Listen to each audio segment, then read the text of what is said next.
Welcome to Lecture 12 of Networks, Friends, Money, and Bytes. And today's question is a follow-up on the question we saw last lecture. Back then, we looked at why am I being charged $10 a gigabyte in certain markets. And now we're going to look at how can I pay less for each gigabyte. Now, before we go into this very practical question, we'd like to highlight that the field of network economics is a broad one. We have been focusing on the specific area called network access pricing. For example, on the mobile cellular network.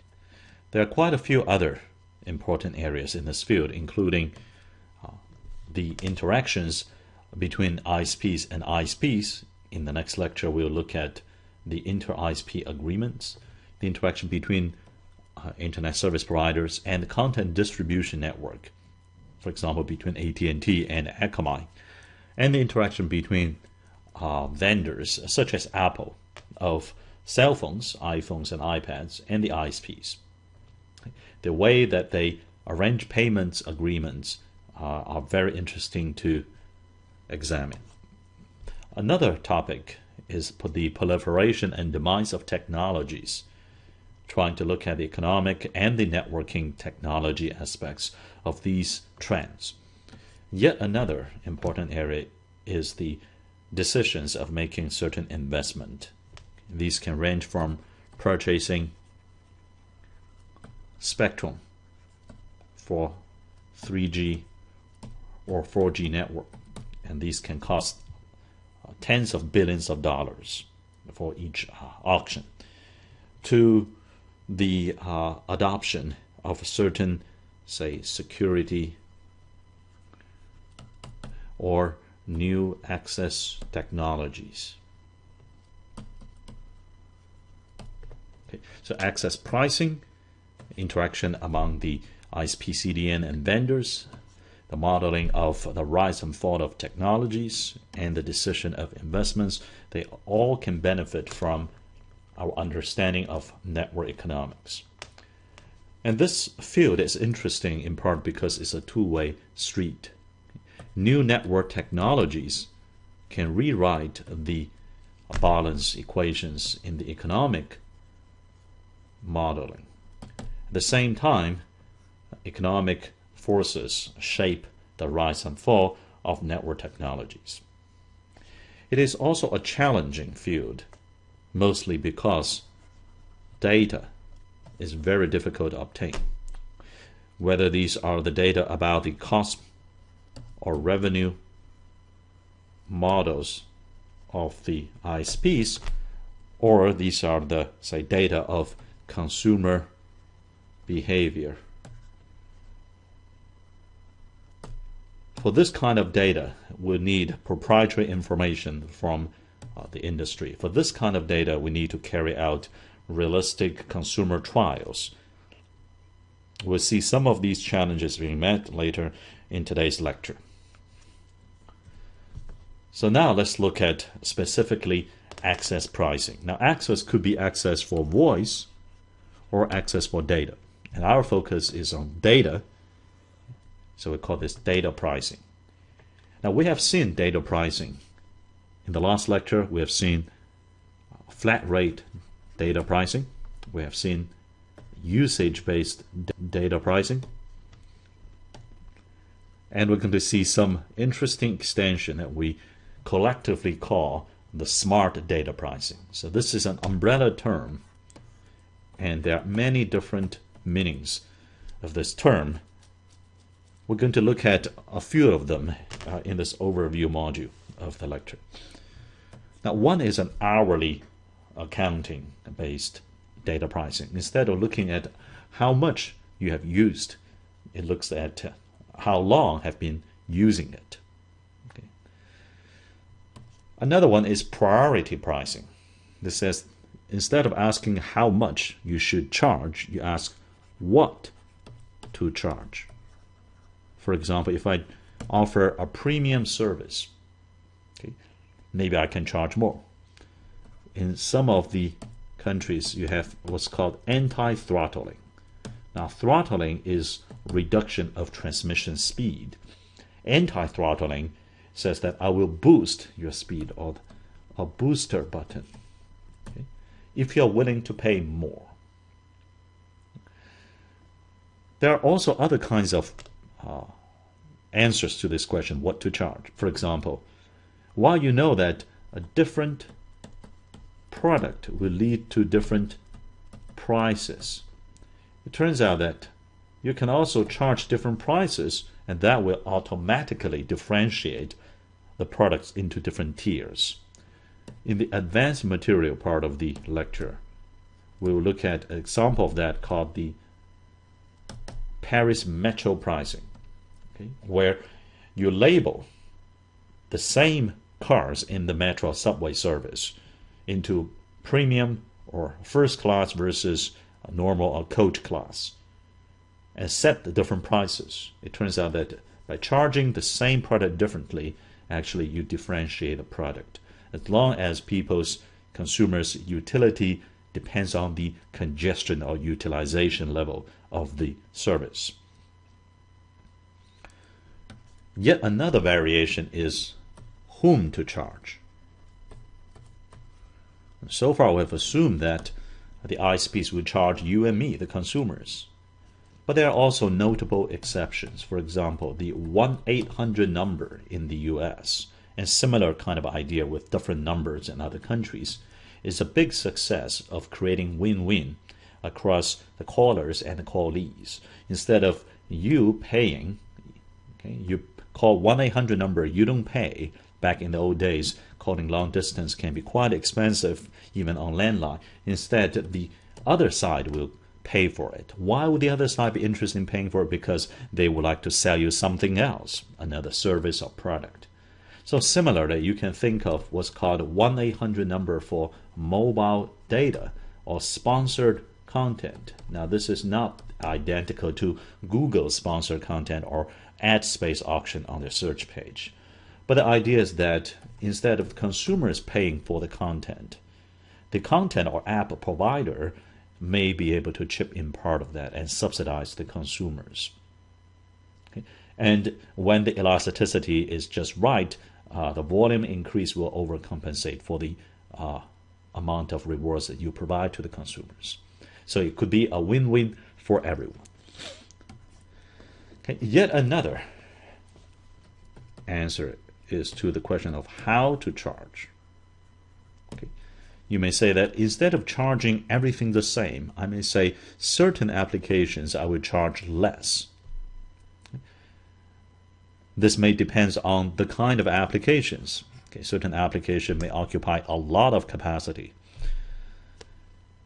And related to that is the idea of congestion-dependent pricing. It says if the network, here's a pipe, okay, in the network, and in general there are many such pipes. Okay.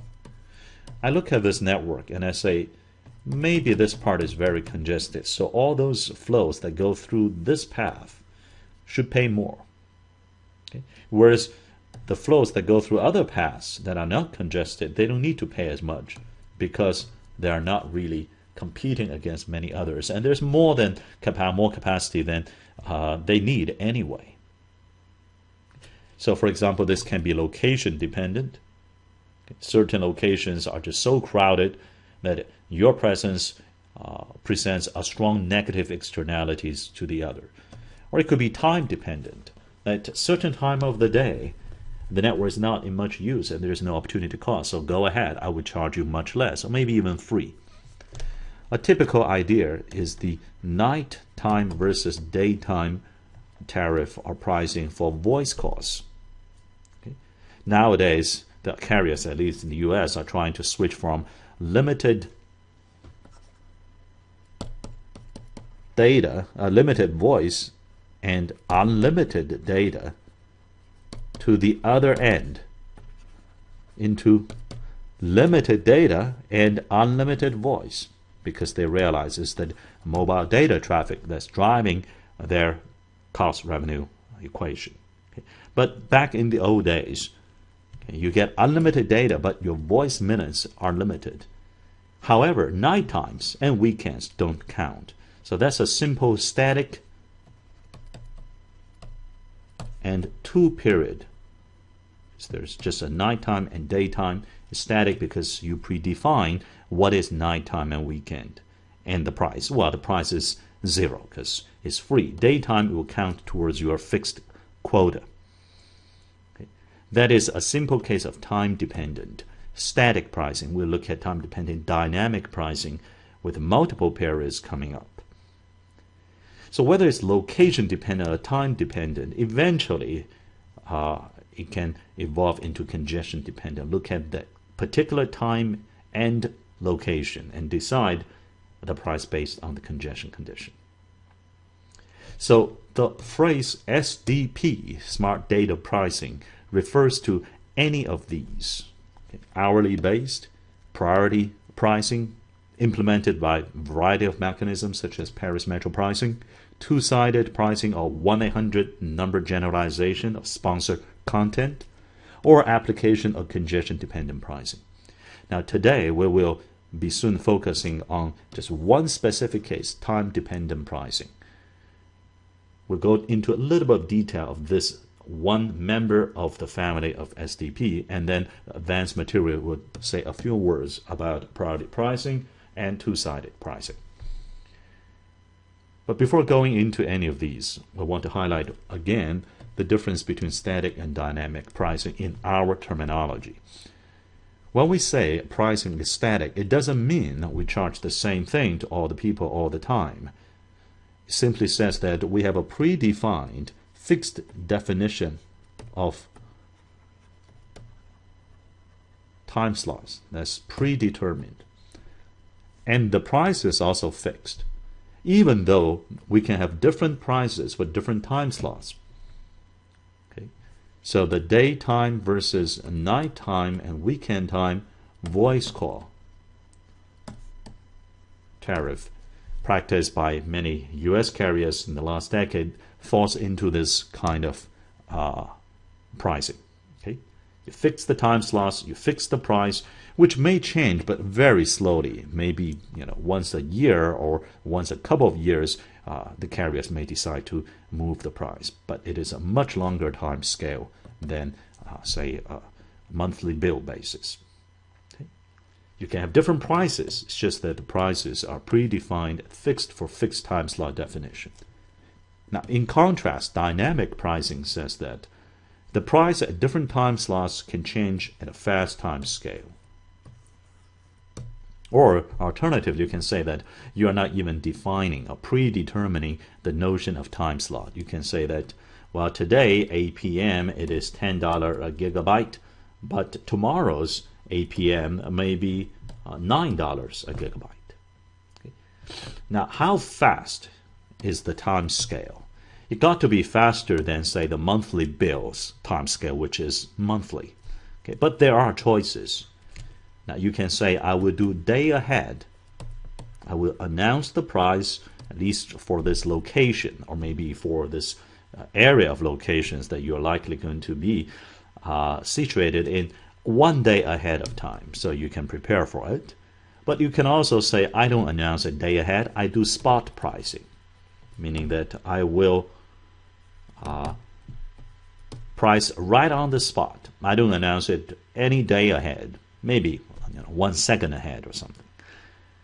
Another dimension of time scale is what's the granularity. Now the granularity here of one of a duration in which the price is held the same, it could be, say, 30 minutes, okay? Or it could be 1 minute, it could be maybe 2 seconds.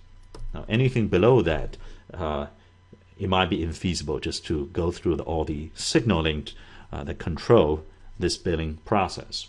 But you can go down from hours and minutes all the way down to seconds. Now, of course, as you go down further to seconds, you better make sure that you have autopilot without human interactions, and that you are basically going into from time dependent to congestion dependent pricing. Okay, you're looking at instantaneous congestion condition. So all of these are examples of dynamic pricing in contrast to static pricing.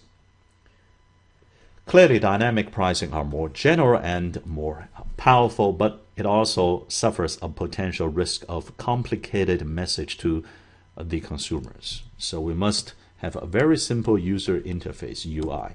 And in fact, as we will later discuss, you can have a dynamic pricing, but not dynamically viewed by consumers. There are many ways to hide the complexity of dynamic changes from the consumers so that they do not have to be bothered, even though they are given the power to choose among alternatives. So the ideal win-win situation through SDP is the following, that the carriers or internet service providers will generate more revenue, reduce cost, and lower the churn because the consumers are happier. The consumers at the same time will be able to pay less for each gigabyte. Now, what is the catch here? Consumers pays ISP, how can they both be happier? Well, the consumers may be paying less for each gigabyte. Say instead of $10 a gigabyte on average, let's say you pay $5 a gigabyte, you think that you are getting a much better deal. At the same time, if they consume more in general without incurring more cost to the ISP infrastructure, then the ISP gets more revenue, lower or the same cost, and thereby increasing their profit.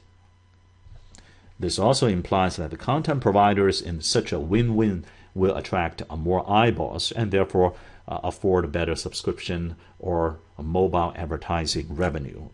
And the vendors will be able to sell more innovative hardware and software.